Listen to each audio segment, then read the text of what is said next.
that absolutely disrupts the normal flow of interchange, well, then you're nonplussed. And the object of Zen is never to be nonplussed. That's, you see, to be nonplussed is the real meaning of the Buddhist doctrine of what's called bonno in Japanese, which means entanglements or defilements, or attachments, we might call them. Worldly attachments. It is not a worldly attachment in Buddhist philosophy to enjoy dinner. That is natural, you see. It is not a worldly attachment to need to sleep. That is perfectly natural. But it is worldly attachment to be sticky. That's to say, to be like a wheel that sticks on the axle and squeaks. So we are sticky when we are in a certain way self-conscious. We are, as we would say, all balled up or all clutched up. And we've lost our original spontaneity. And we are not, as it were, flowing with the stream of the Tao, the course of nature, or whatever you want to call it. So then all these questions put you in a dilemma. And the point is to see if you can get out of the dilemma without a moment's hesitation. That doesn't mean doing it quickly, necessarily, because if you're in a hurry to give a quick answer, that itself is a form of blockage.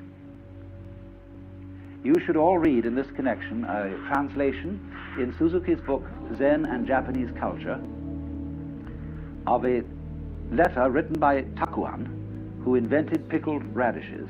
I told you about, you know. Those yellow daikons are called Takuan after this man.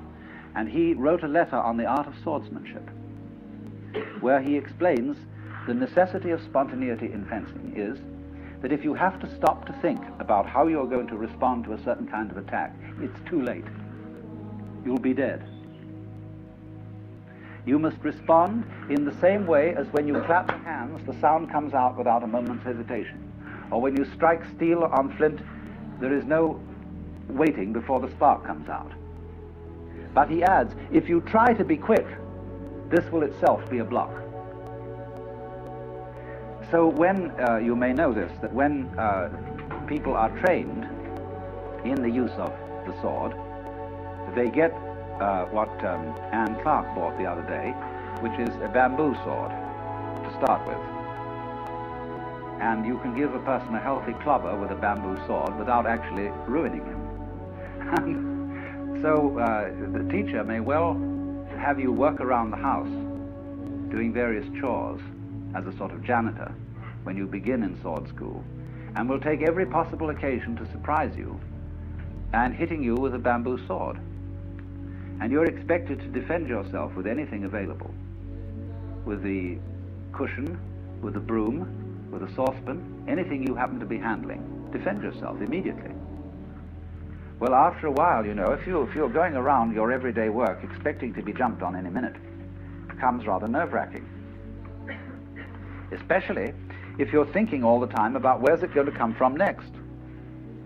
And you discover that the more you make plans and try to calculate on where it's going to hit you next, you will always be outwitted. Because the teacher is infinitely clever and will always come from an unexpected direction. So at last there arrives a point where you just give up. You stop planning. And you just go around relaxed, and if it hits, it hits. And then you're ready to start fencing.